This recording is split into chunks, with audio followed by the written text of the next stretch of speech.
Word. All right, we got one more. We're gonna do this last little segment, and that's gonna be it for the night. It's about 11, quarter after 11. Send this link out, and we're gonna wrap this last little segment up, and everything gonna be good. Word.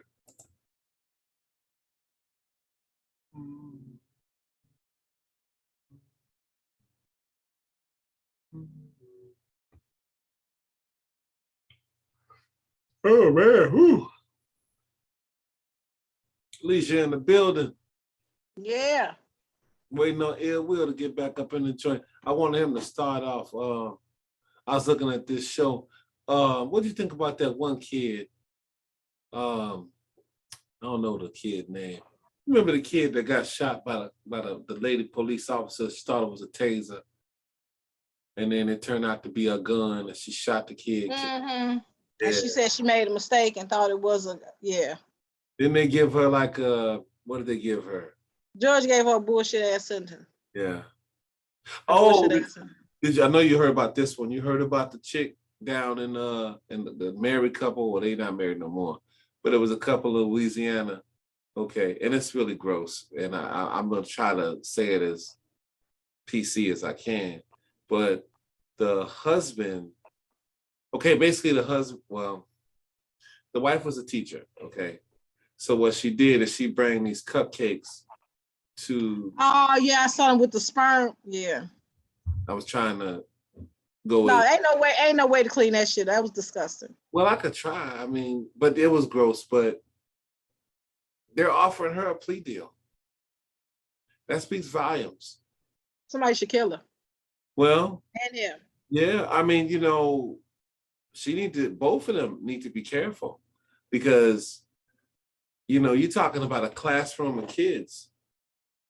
And then, but that's a sickness. Like what would make you think what? First of all, and that's why I say these people, like they call us savages. The shit that they come up with is just unheard of.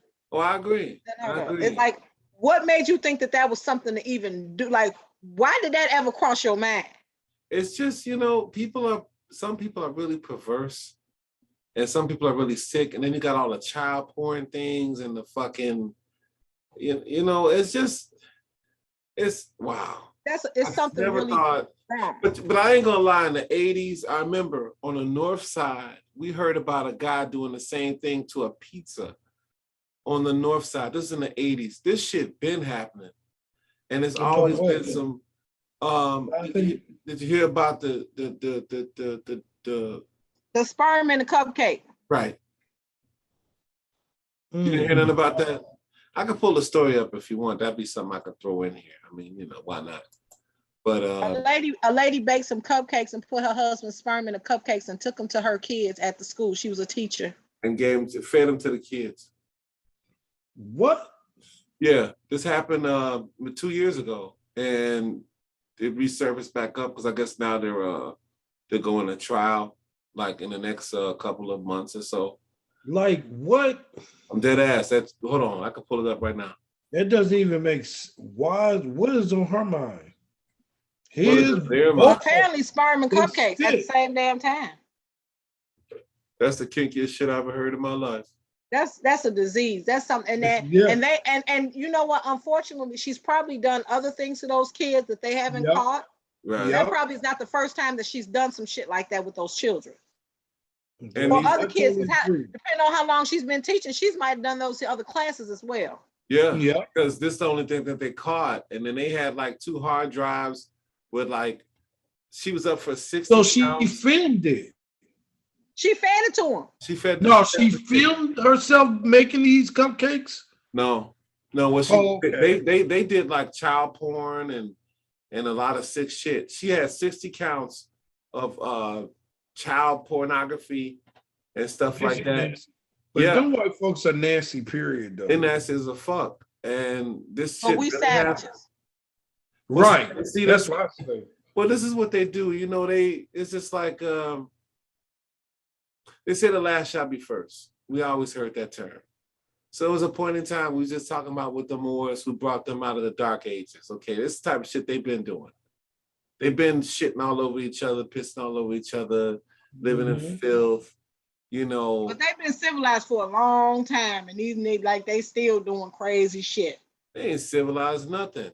I mean, they I don't mean, want they bathe. I'm saying they bathe and stuff now. They cook their food. who say they bathe? I think they do once a week. I don't know. I don't know. Well, it depends on who you ask, because it depends. But that's another story, you know. But like I said, I'm not a racist or nothing like that. I just don't. I don't think it's worth my time. You can't be racist. Well, I mean, I disagree. You can only be prejudiced. Well, that's two different things. I know, but you can never be racist because you don't wield any power to oppress anybody. So you can be prejudiced, but you can never be a racist. Well, I guess in that sense, that kind of makes sense. But everybody prejudges. I mean, yeah, I prejudge everything. Like, I could sit up and see a bunch of motherfuckers, young kids and shit on the corner and think they own bullshit. That's prejudging. They could be over there. It is, but the beauty in being prejudiced, like, everybody has a bias. That's all prejudice is. Everybody has a bias. I know that I'm prejudiced, right? And you know that you're prejudiced. But if I recognize that I have bias for whatever reason, then you can work on that bias. Like, you like you said, you can see some young kids just assume that they on bullshit because they're young kids. But because you know that you have a bias to that, you might correct yourself and be like, stop that shit. They ain't doing shit, right? Mm-hmm. That's different from being racist. Because then if you racist, you a white person, you can fuck with them, you can put them in jail, you do all kind of different shit to them, and they ain't really did nothing. Or you can be the kind of prejudice that does not recognize that you have a bias or a prejudice, and you can just continue on with the bullshit, and they ain't even did nothing, but you just see some kids and they on bullshit, so now you want to go fuck with them because they look like they doing something. And so I think that everybody has a bias, everybody has a prejudice. It's just all in how you handle. And like, I think it's like, even with emotions, to me, you embrace your emotions. You don't allow your emotions to supersede your intelligence or allow you to make a decision that's not beneficial. Not supposed but you to. Depends on the person. I can say it depends on the person, because you're not supposed to. Right. I can say I'm upset or I'm hurt or I'm this or I'm that. I can recognize that. I can acknowledge that. But when it comes down to like making the decision or doing something, I have to push that to the side because I know that those things are not.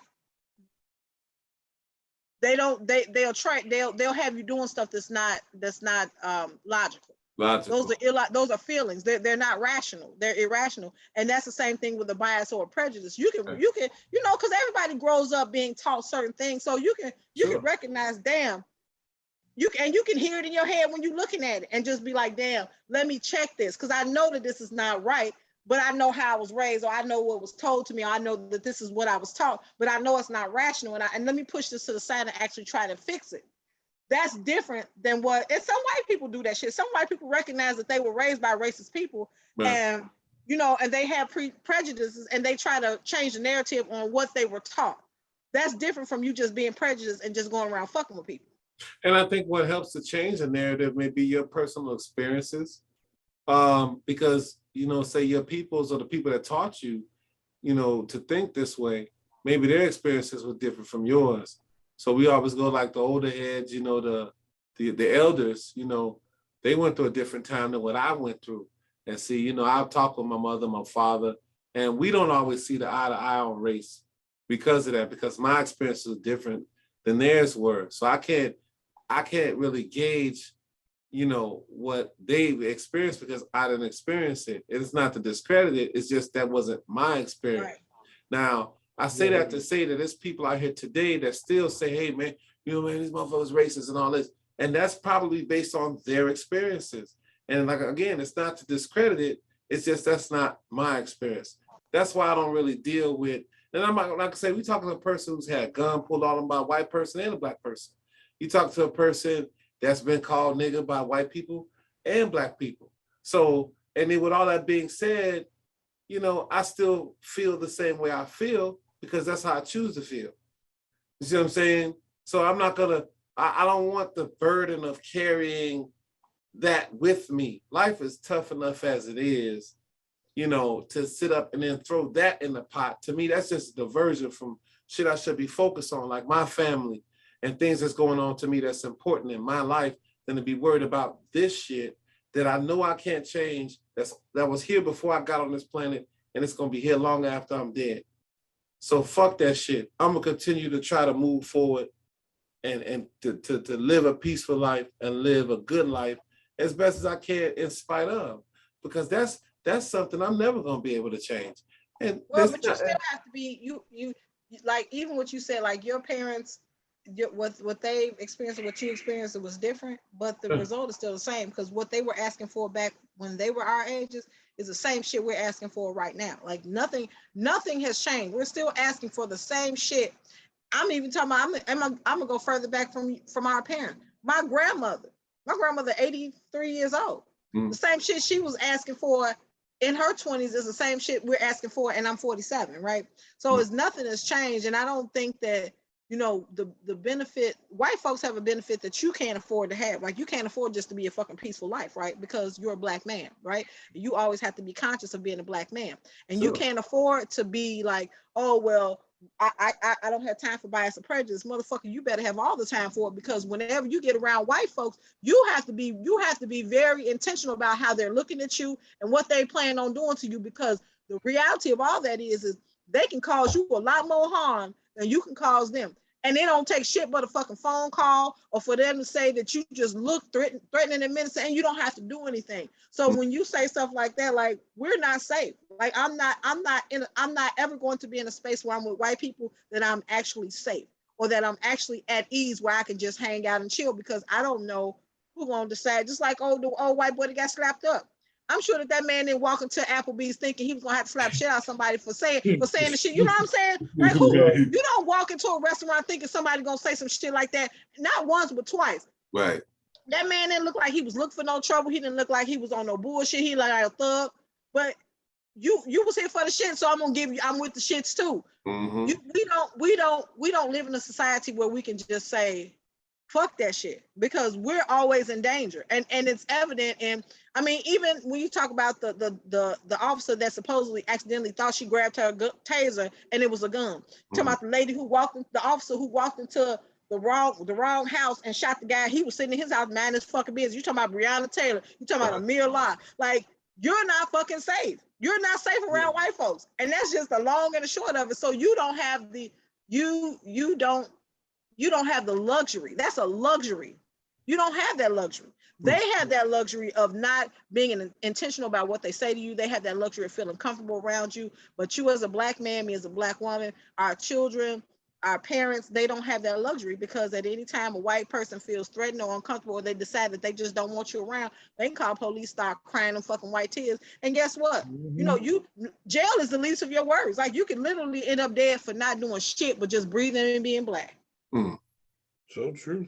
Will, what you think about all this, bro? I totally agree. But going back to what y'all was saying, them people, they nasty, man. Them some nasty people. I swear to God, they nasty. Who nasty, Will? Who nasty? I'm talking about the white folks with the cupcakes. That's nasty, man. It is, man. Oh, wait, you want me to show you the video? We don't want to see that video. Look at him. He don't know what to do. We don't know what to do with himself right now. Well, it's not a video of it. I mean, it's not like it's, you know, it's not graphic enough. In charge, and they always everywhere, and we not unified. I don't trust them. Period. For nothing. I mean, well, I don't even believe them. They can say, "Hey, the sun coming up around 7 tomorrow." I'll look out the window and check first. I don't blame you. They lie so much, man. But they do. Like, most of they they lie so much. I agree. I mean, you know, but we tend to believe them more than we believe our own, and we rely on them more than we rely on our own. And so that kind of puts us in a very vulnerable position, to whereas, you know, we have all this faith in them and little to no faith in our own. Maybe That's us individually, but collectively as a people, no, we don't have that level of faith in our own people. And so we have no other option except to rely on them. And we know they're going to send us off. We know they coming with ulterior motives. We know they're going to play the divide and conquer. We know they're going to perpetuate racism, keep us distracted. We know all this, but we still would much rather go that route, which goes back to what Kanye was saying as far as slavery being a choice. The choice. Yes, I do believe slavery was a choice in that extent, because it's my theory that the same things that we see today in the Black community have always been there. They just evolved. It's just my theory. We've constantly been. But how? Because you're talking about a people that came from a whole nother land, a whole nother world, a whole nother construct, a whole nother way of thinking, belief, and You're everything. saying they just voluntarily came? No, what I'm saying is, what I think is that as far as us They not didn't try being, to fight. as far as us being at odds with one another, that leaves room for a person to step in and mediate, a person to instigate when y'all bond ain't tight. Well, You know but you what I'm know, saying? but that happened during slavery. And if you read the Willie Lynch letter, it was designed for that. They intentionally did that. Like, even when you will hear Black folks talk about now, like, I would be a house nigga, right? And you will be a field nigga. And Yeah. they say that as if being a house nigga is better, right? They do, yeah. Right? And some people would actually say, well, you're a house nigga, so that's better. But how, right? Because you in the field working. I'm getting raped by mass. I'm getting fucked by everybody. And I'm still a slave at the end of the day. I don't care whether I'm in the house, whether I'm on the porch, whether I'm in the road or on the field. We're all slaves. Mm-hmm. But if you read the Willie Lynch letter, it talks about how to divide Black people and how to make those differences, the hair, the eye color, the color of the skin, all of that shit, where they were positioned as far as slavery.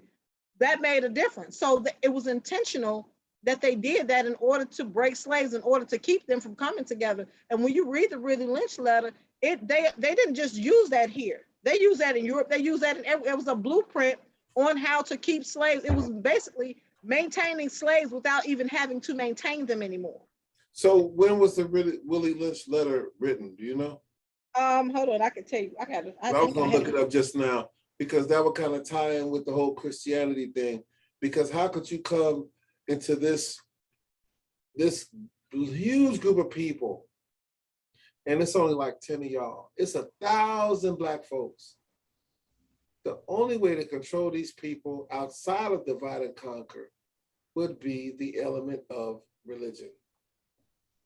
And so that's why religion plays such an important part in the demise of our people, is because, especially particularly Christianity, is because, with the whole thing with Jesus and everything, Black folks still today is still singing the same song. And like you said, still fighting for the same shit. We made no progress collectively.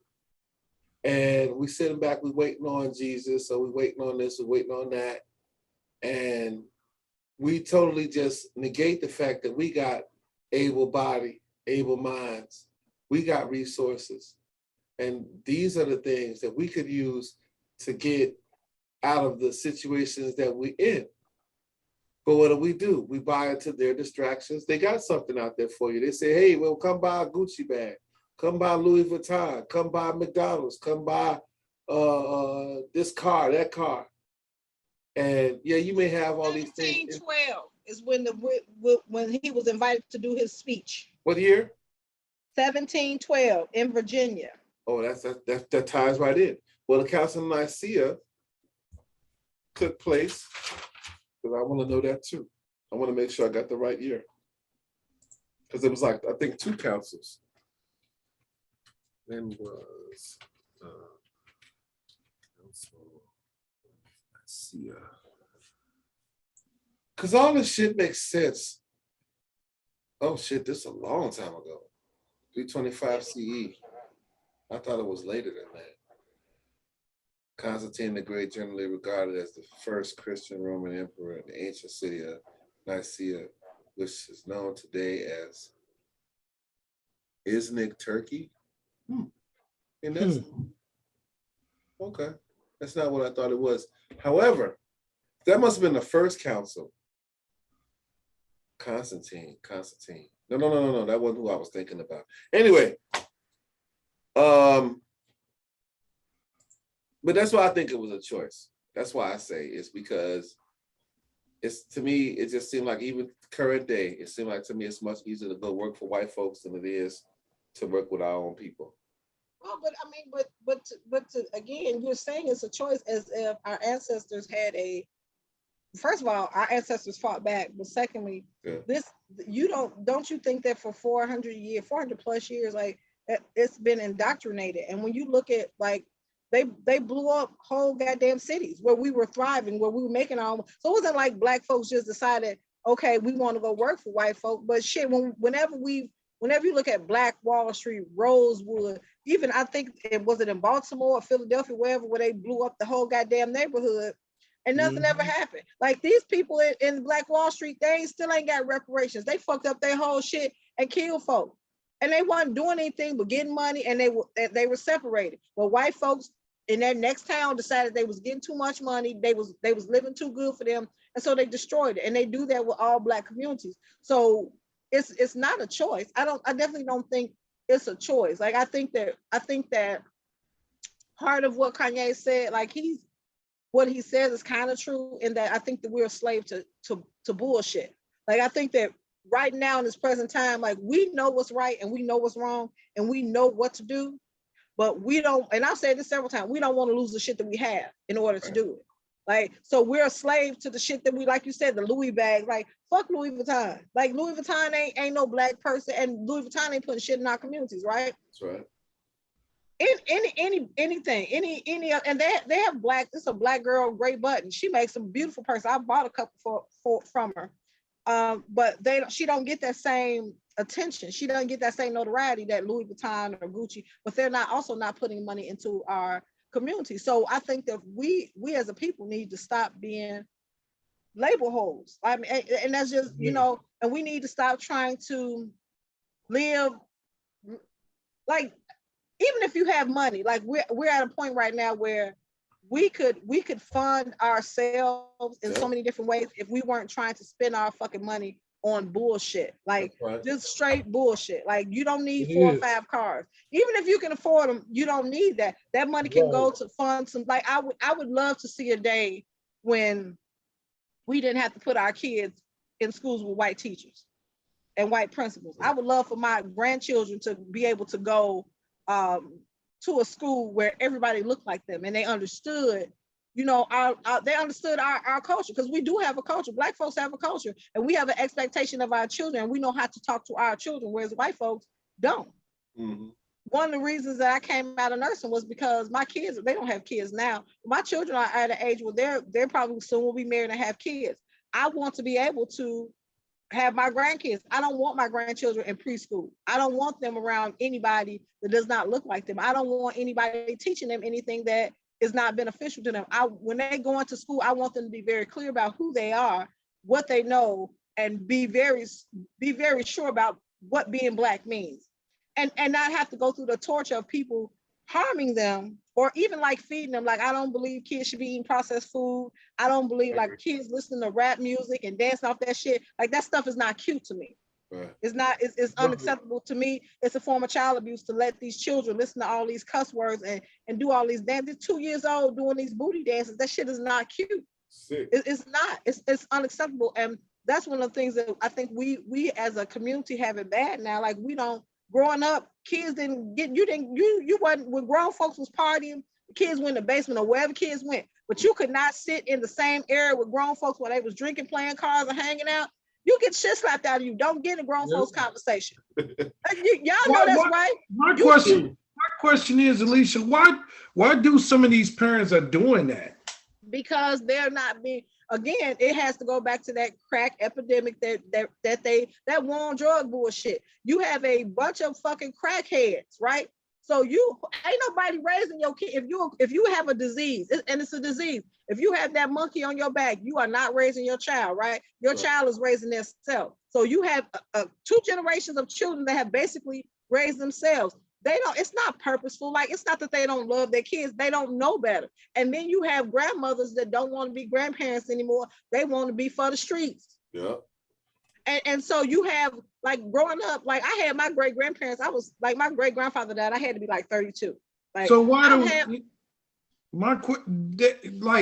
trying to wrap my head around it. Like, why the grandparents, even though they notice their kids are being out of control or not It's doing not that right. they don't know it, but you talking about two generations. So we talking about two generations. I'm talking about the parents, the grandparents. But the Why they grandparents are part allow? of that. Why they But trying to be so the friendly? grandparents are part of that crack epidemic too. The grandparents are the ones that left them alone, right? Mhm. So you left them alone. So even if they're clean now, you've allowed your child to raise herself. So what she knows is what she knows, and you can only give your child the best of what you know. And even if it's not a lot, even if it's not right, I'm giving you the best that I have.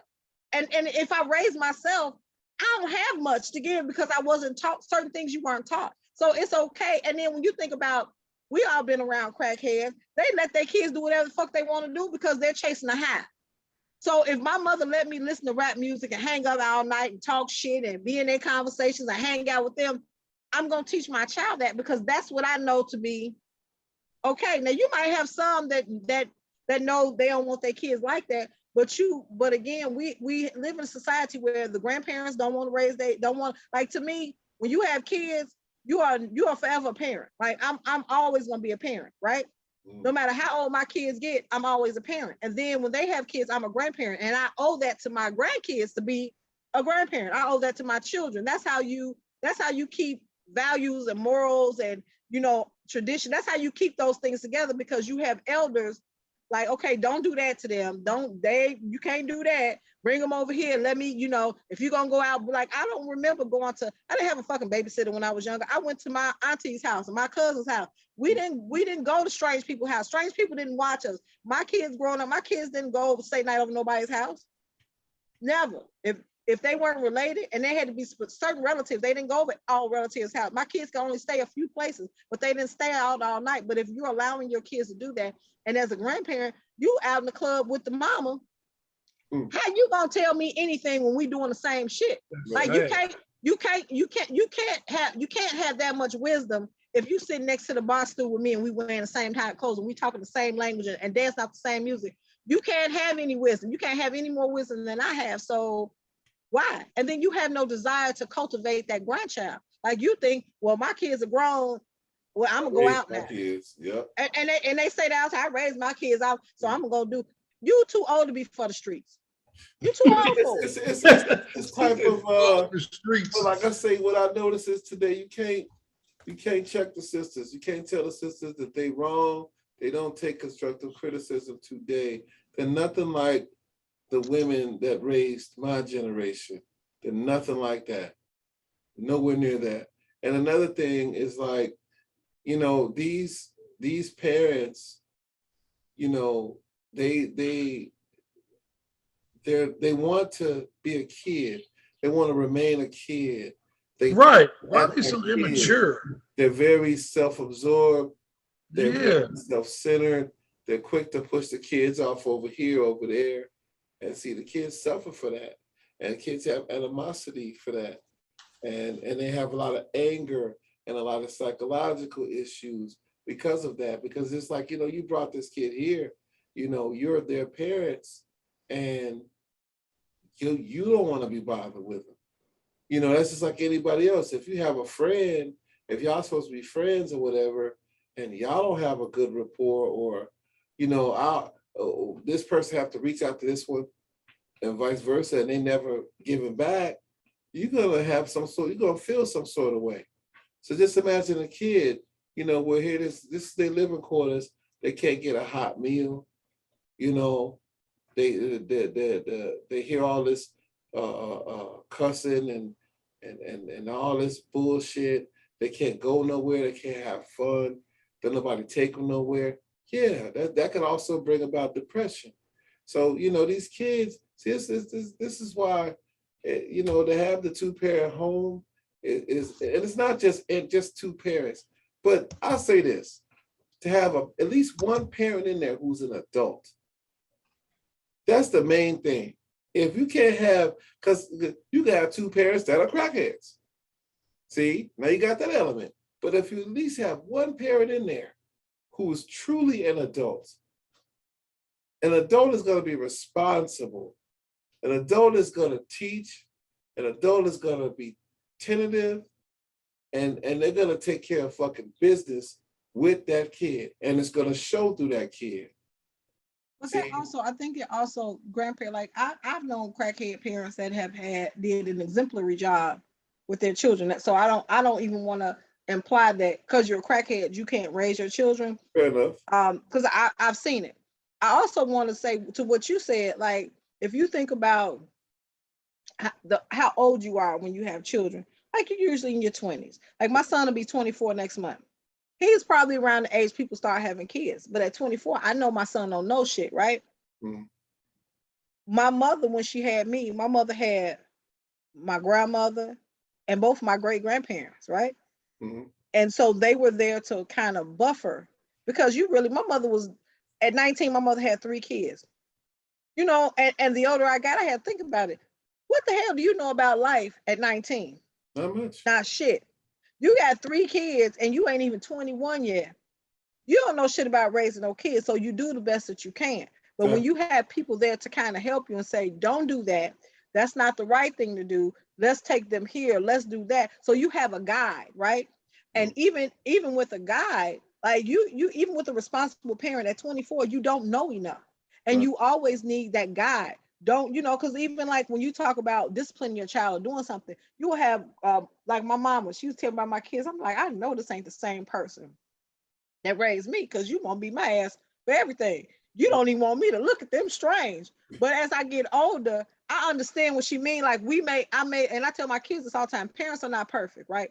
I'm fallible. And I know that I've scarred y'all in some ways, not intentionally, but I did the best that I could with what I knew how to do. But I'm sure at some point I done fucked y'all up. I did something that's y'all gonna need to talk to somebody about. I get that. But parenting is not exact process, but you also have to remember I'm human. And I think that a lot of parents would do good reminding their children that I'm fallible, I'm human, I'm not perfect, I make mistakes. Right. And whatever mistakes I made, they were not intentional. And I did everything I did for you out of love. But I know that I fucked you up. Like I know I did something. And even in doing that, now when you have kids, I know what not to do. I know some places where I make mistakes with my kids, I can help my kids not make those same mistakes with their kids. So, even looking back at my mom, I know that she afforded me a little bit more wisdom than what she had when she was raising her kids. And that's the importance of having grandparents. And like my grandmother's still alive. My grandmother, she still sees my children and everything. So the beauty in that is that you get 3 generations, of wisdom coming from 3 different places. And when you have these kids, these girls are having babies and they having babies by themselves, their mother's not there, there's nobody to tell them anything. What do? Like, where are we leaving these kids? And at what point do these women my ages that are grandparents, like, you need to come out the streets and help raise these motherfucking kids. Because it's detrimental to our way of life, and it's detrimental to these children that we give them something. We know who we are, but we're not even giving these kids the tools to be who they are, to be who they need to be. Well, I think the other side of that is that you do have the grandparents that aren't around. They out doing this, that, and the third. But you also have those grandparents who are trying to teach the children, but see, or their children how to be parents. But the problem comes into play is that today, these children, these young adults who are having these kids, you can't tell them anything. They don't listen. That has to do with the way that you raised them, though, Kennard. Because at 47, I was going to. Okay. Oh, I won't cut you off. No, go ahead. Because I was about to say, that's all I want to say was that has to do with the way that they raised them. Right. And see, that's the thing is that, if you didn't raise them with respect, they're not going to have it. And they're not only going to not have it for their parent, but they're not going to have it for the grandparents or any other adults. And see, that's why a lot of incidents that we see in society with these young kids, they're so reckless and wild, is because they wasn't taught respect. They don't care nothing about nobody. They don't have no respect for nobody. So how can you go and try to mentor these kids, or not? Well, they're kids to me because they're younger than I am. But these young adults into any type of anything that could help them. They don't even know. They can't even recognize help when it comes their way. But the older people that, like, if you didn't raise them to have respect, then it's your duty. You fucked it up, you fix it. That's Like right.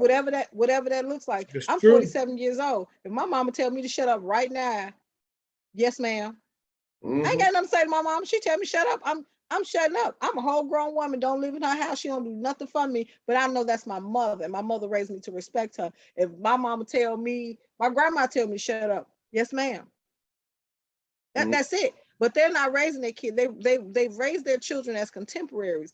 And so part of being accountable for your behavior is fixing that shit. So you have to, that's your child. You taught them that. You didn't teach them better than that. Now it's up to you to teach them that and impress upon your grandchild that that's your job, because you messed that up. You have to fix it. We can't fix it, but that's your child. So you need to, and that don't mean beating them or cussing them out, but you have to fix that. It's imperative that you do. And that means that you have to come out them streets. That means that you can't dress like them. That means that you have to, like my mother, I've just started hearing my mother curse the last 5 years. Like my mother didn't have a filthy mouth. Like my mother didn't do all that cussing, and whatever my mother did, I knew nothing about it. Like, I don't know what kind of nightlife my mama had when my mother wasn't married, if she had 50, I don't know none of that, because none of that was in our house. None of that was ever brought in front of us. I knew my mother to go to work, go to church, and make sure we had everything we needed. That was it. My mother was respectable. And that's grown folks' business, Mm-hmm. And, kids, we knew our place because we was taught our place. Right. Like I say, now these kids today can sit at the same table and get up in grown folks' business and have an opinion on grown folks' business on top of that. So they think they're just as grown as you, and so therefore they're not going to respect you or any other adult that they interact with. That next adult they interact with could be the police. You see what I'm saying? Right. Yeah, shit spins out of hand. It's because that's why I say a lot of these cases that I've seen on that they advertise and they want to throw it in the racism bucket.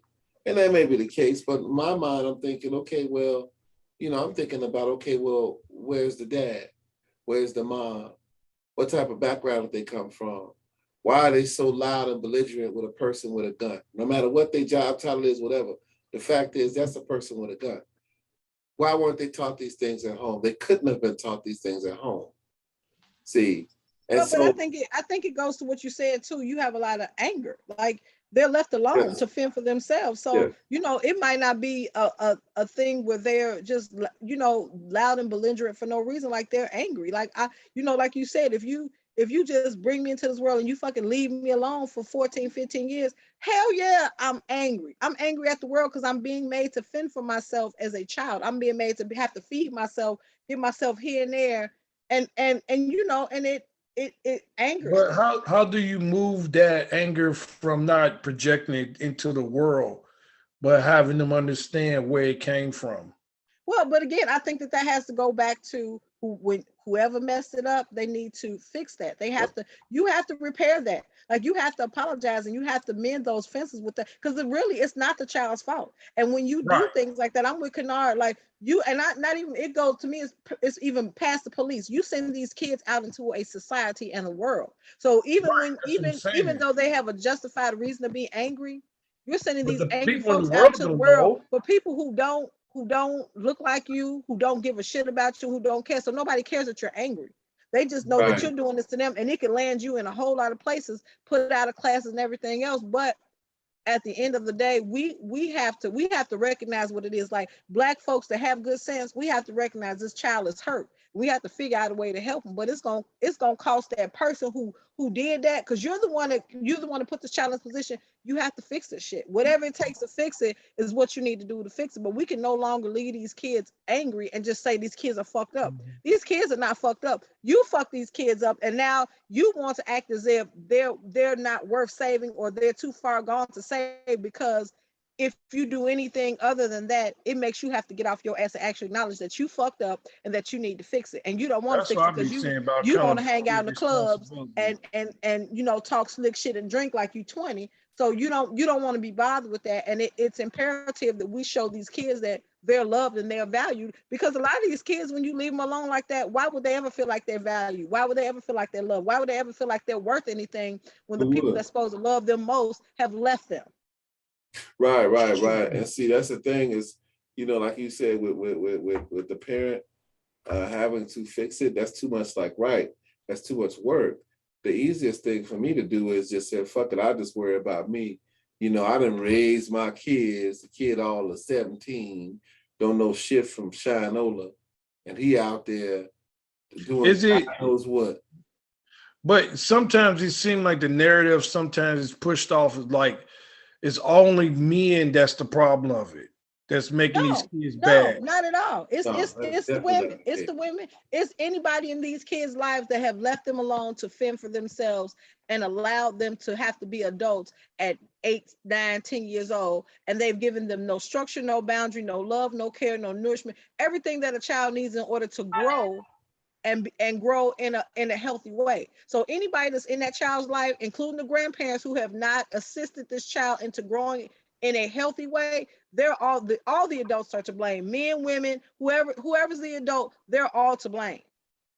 I agree 100%. We down to the last minute 26, y'all. We had a hell of a show, and we did manage to get some videos up in there, some controversy.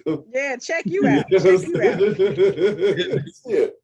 These guys. There was some good videos, and that's kind of what I wanted to do. I mean, I you know, it worked out well, and we're gonna come back next week with a better topic. And we're gonna do our thing, but it was good to have everybody here. Shout out to Eb and Mika and Johnny and Will and Alicia, and shout out to everybody who took a couple minutes to watch the show. You know, we coming with it. We've been going strong for shit. I want to say about 6 months. You know, we rolling and we got a good family, and we're gonna keep this thing going. I was gonna finish the rest of this R&R, but I don't know. I gotta get up in the morning. Man, put that R&R down, man. You gotta go to work. You are not on vacation anymore. That's it for you. Yeah. Rap. Yeah, it is a wrap. I'm about to pour this shit out. I'm gonna finish this Mountain Dew though. But look, now I ain't gonna be able to finish that because I'm gonna be up all night. But yeah, it's almost it's 2 minutes to 12. Good night to y'all. Have a good